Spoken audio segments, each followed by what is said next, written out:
TCB চত্বর কিংবা রেডিসনের সামনের যে ফ্লাইওভারটা রয়েছে ঢাকা ক্যান্টনমেন্টের উপর দিয়ে যেটা ফ্লাইওভার গেছে, সেই ফ্লাইওভারে আমরা দেখতে পাচ্ছি যে শত শত ছাত্র জনতা এবং বিক্ষোভকারী তারা এগিয়ে আসছে বনানীর দিকে।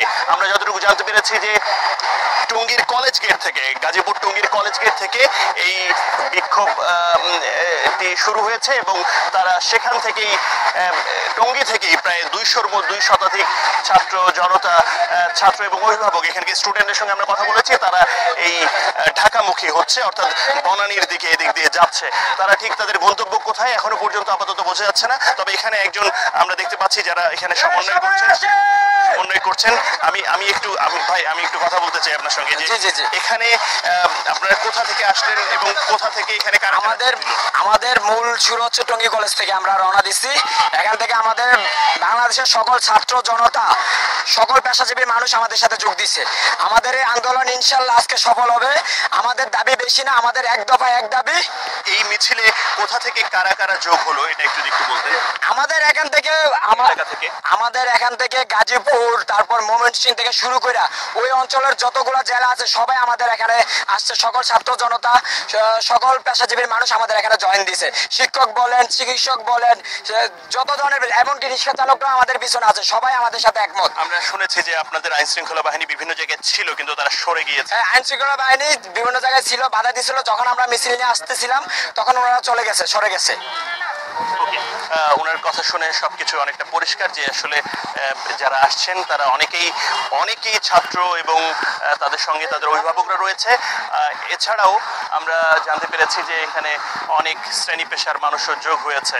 তারা বনানীমুখী এখন যাচ্ছে, মূলত টঙ্গী, গাজীপুর, ময়মনসিংহেরও কথা তারা বলেছে। সেখান থেকে তাদের এই যে লং মার্চ টু ঢাকা যে কর্মসূচি সেটা তারা বাস্তবায়ন করছে।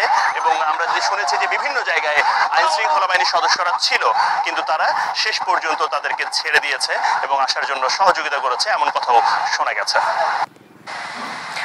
অসহযোগ হওয়া দরকার। প্রধানমন্ত্রী শেখ হাসিনাকে ক্ষমতা ছেড়ে দিয়ে দেশের শান্তি ফিরে আনার পক্ষে মত দেন তারা। পরে মহাখালী থেকে জাহাঙ্গীর গেট পর্যন্ত মিছিল করেন অবসরপ্রাপ্ত সেনা কর্মকর্তারা। দেশে এই মুহূর্তে সেনাবাহিনীর শাসন দরকার বলে স্লোগান দেয়া হয়।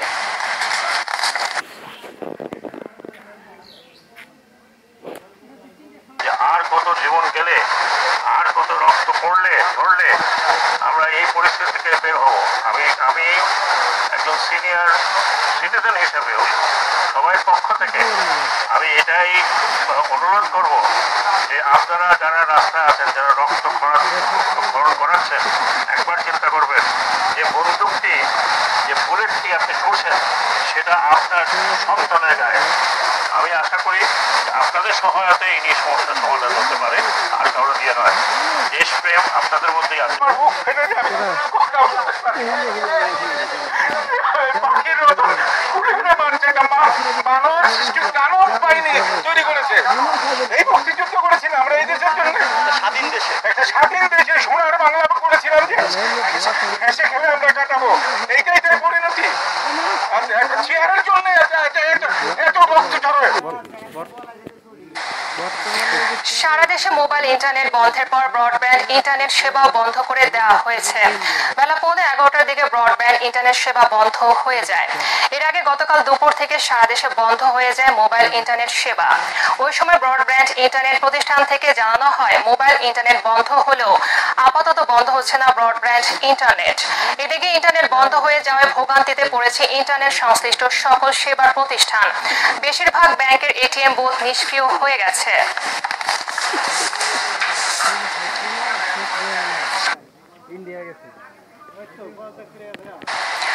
শাহবাগ এলাকায় আছেন মাজহারুল হক মুহাজির।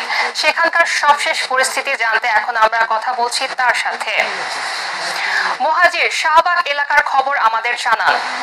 নির্দিষ্টকালের জন্য কারফিউ ঘোষণা করা হয়েছে এবং একই সাথে বৈষম্য বিরোধী ছাত্র আন্দোলনের আজ থেকেই কিন্তু, যেটা আগামীকাল ছিল সেটাকে একদিন এগিয়ে আজ থেকে তারা লং মার্চের ঘোষণা দিয়েছে এবং সেই ঘোষণায় রাজধানী ঢাকায় সারা দেশ থেকে সবাইকে আসার জন্য আহ্বান জানিয়েছিল, আমরা জানি।